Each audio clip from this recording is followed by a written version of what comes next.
This is Generations Woodcraft. My name is Jesse. First off, before we get into the topic of this video, I want to thank each and every one of you who subscribe to my page. Not in a million years did I expect my great page to grow this fast. And I want to thank every single one of you for subscribing. Now, on a side note, before we get into this video, I do want to let you know that I will be sending out a video later on this week for a giveaway as a thank you for subscribing to my page. It was supposed to be for the first 1,000 subscribers, but it looks like it may be just maybe the first couple thousand, depending on when I can get the video out. This video will be available to subscribers only, and it's going to have a link where you can go ahead and register your name for the giveaway, and I'm going to let you know what you're going to be getting with the giveaway, so keep an eye out for that. Now let's get into this video.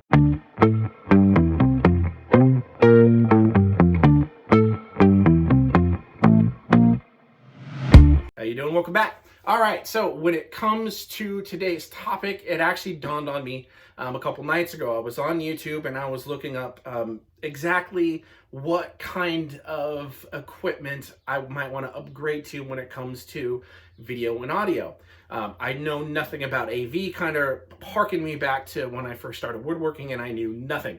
And then I got into a rabbit hole. The next thing I know, it was 3 hours later and I was more confused than when I started, because everyone has a valid opinion. And when you know nothing and everyone's giving their opinion, you tend to believe them because they know stuff, right? That happens with woodworking all the time. Today's topic may be very useful for beginners and intermediate, might be a recap for people who've been doing this a while, or once again, you may watch this video and I've been getting a lot of comments adding to the discussion, giving insights and opinions, and that's always appreciated.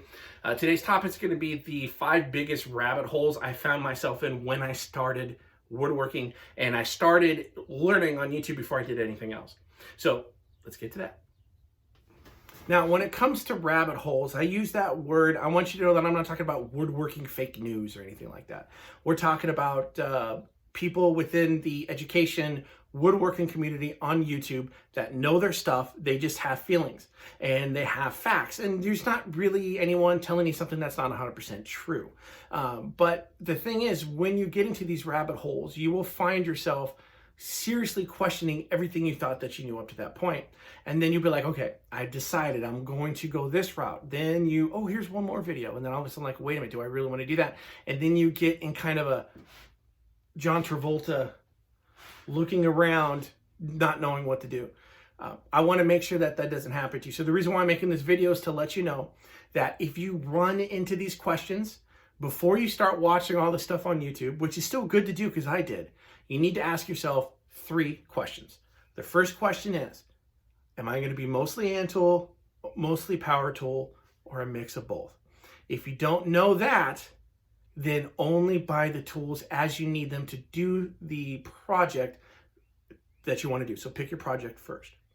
Question number 2 is you got to ask yourself is, am I willing to invest early, or am I wanting to make sure this hobby is going to stick? Like with me, as I mentioned in my previous videos, I had to make sure this hobby would stick, which is now more of a way of life. So now I'm willing to invest. At first I wasn't. Use that to make your decisions as well. And question number 3 is, do I have anything in my shop that can do something that's a tool that I don't have but want to get can do? So I knew for a fact that my first purchase was going to be a table saw after I got my chop saw and realized I'm very limited with that. So when I got my table saw, that's when I started realizing, okay, don't need a jointer yet, but I cannot flatten things out with, I cannot do what a planer does with the table saw. So what do I do now? What do I want to use my hand tools? I like using my planes, but I also like the speed. So I said the planer is the next thing I'm going to get. So ask yourself, hand tools, power, mixture of both. Do I want to invest early, or do I want to invest later after I know this is going to work for me? And then also ask yourself, can you do things with with the tools you already have that other tools might be able to do? And actually a bonus one, ask yourself, is time of the essence for you? For me, I don't have deadlines in here. I come out here and I just do whatever I want to do. And now I'm recording whatever it is that I'm doing. Like right now, I'm for the third time making an urn for my parents. Hopefully I'll be happy with this one. I'm recording that. You'll all see that come out. Ask yourself, do you need the time? Because if you have the time, then you might want to do things a little bit differently. There may be tools that you don't need because they're basically a time saver compared to the tools that you could use that you already have. One is going to be, and this is the one I probably just spent more brain cells than I needed to. Planer, jointer. Honestly, I don't have a drum sander, but that's the third one. So the first thing you need to ask yourself when choosing between a jointer, a planer, and a drum sander is, are you going to be hand tool dominant, power tool dominant, or a mixture of both? Now, if you're hand tool dominant, the most useful, the primary hand tool besides the saw or on par with the saw is your plane. If you're wanting to take the time and you already have the ability to either invest in a plane, buy maybe a less expensive plane, or refurbished an old Stanley or something like that, which are fantastic planes if you can find them, then that is going to make a bigger impact on your decision than really money will. Now, the next question you're going to ask yourself is, am I doing this for learning, entertainment, fun, the art of it, or am I trying to make some money so I need some speed? So ultimately, my decision was to go with the planer. And the reason being is because if you saw my previous videos, it was a tough decision for me. I was going back and forth. I was confused. I was watching videos where they said, get this first, and they get this first. And other videos that said, you don't really need either of them, which is true. You don't. The reason why I went with the planer first was because I saw a video made by 3x3 Custom, and she basically gave me the blueprint to make my tapering jig. And with the tapering jig, I did not need the jointer. Now it's faster with the jointer now that I have one. But if you're going to invest first, my final decision was the planer. That will change if you're going to be mostly hand tools. If you're mostly hand tools, then you may want to go with the drum sander, honestly. You may want to go with the jointer for speed, especially if you're working on smaller pieces. But for me, I prefer this. And even when I was hand tools at the beginning mostly, doing a face on a large board just was exhausting because my technique wasn't quite there yet. So I still prefer the planer first, but that's your decision for you to make. That's going to depend on the money that you have, the space that you have, and basically what you're going to be doing in your shop. All right, rabbit hole number 2, and one I spent quite a bit of time on, is Western saws or Japanese saws. Now, there are pluses and minuses to both. The first saw I got, a Japanese saw, is the one that's double-sided. So this does, this side right here, the teeth are closer together for cross cuts. This side right here, it's farther apart for rip cuts. This is replaceable, so once this gets dull, you just replace the blade. So that is the con to Japanese saws and the pros to Western saws. Western saws can be resharpened. These cannot. You replace them. Now, there's a plus to the Japanese saw, which is lower cost initial investment. The con to this is higher cost initial investment. Now, the grip for a Japanese saw is basically like this. It's supposed to be used two-handed, and this cuts on the pull stroke. So I'm going to give you an example of each one and why I ultimately find myself more comfortable with this and why I choose to invest in these first. So with the Western saw, everything cuts on the push stroke. So that's why you need to have this very rigid back, because if you're pushing on it, let's take our Japanese saw here, and you're pushing on it, see, it builds that. But if you're pulling on it, it naturally tensions itself. So that's why this is a pull and this is a push. Plus the T, it's a lot easier to keep it up and down when I can look over it and then just pull my arms in and out. And then it's even easier if you just use your body. And for me, I just find that so much easier. All right, now number 3 and 4 go together, and it's going to be about sharpening. Now, the first thing I'm going to mention to you is that when it comes to sharpening, if you want to have woodworkers have a heated discussion on the best way to sharpen their tools, as between paper and stone, which there's different types of stone and there's different type of paper, but we're going to use this as a broad example. You will get a heated discussion from there. When it comes to time, cost, and end product, both of them will believe that their way is the best way to sharpen.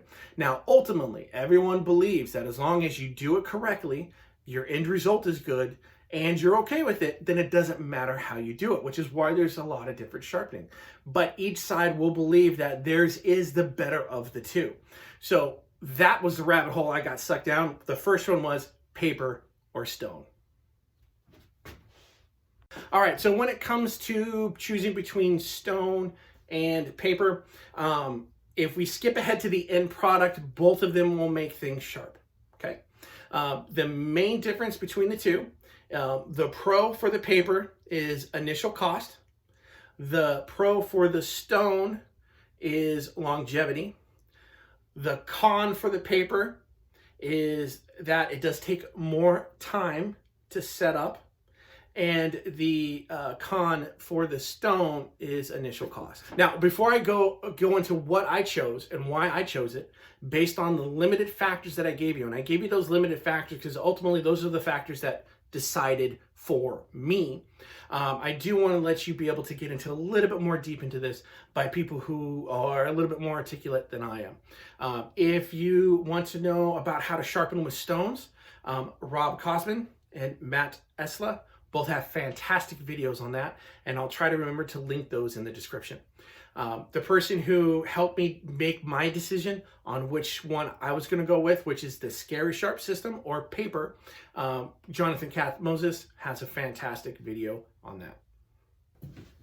All right, so ultimately, based on the few factors that I said, basically the pros to the paper was low cost, initial setup, and the end results being the same as stone, but it just takes more time. And then the stones being more, the con being it would cost more to set up, but that longevity, so I'd spend less over time. For me, since I knew by the time I was ready to buy my sharpening system that I was going to be using my hand tools less than my power tools, I decided to go with paper for the reason, one, it was low cost to start with. Two, I don't mind taking a little bit extra time to sharpen my tools because I'll be sharpening them a lot less because I won't be using my hand tools as much as I originally thought. If you're going to be all hand tools, I would recommend maybe the initial investment into a good stone, diamond, lap plate, maybe even a leather strop. But for me, I get everything I need from this because these, the Scary Sharp system goes all the way up to 14,000 grit. It takes me a little bit more time, but I have figured out how I can save some of that time, and that will lead me into rabbit hole number 5. All right, rabbit hole number 5, and how I found that I could use the paper Scary Sharp system. I can slice the paper when I sharpen my stuff, and when I do a video on how I use this, I'll do that. But how I cut down the time is by using a guide. So rabbit hole number 5 is when you sharpen, should you use a guide or no? Now, the pros to using a guide is that it allows someone like me who was having a very hard time to be able to get the angle right every time.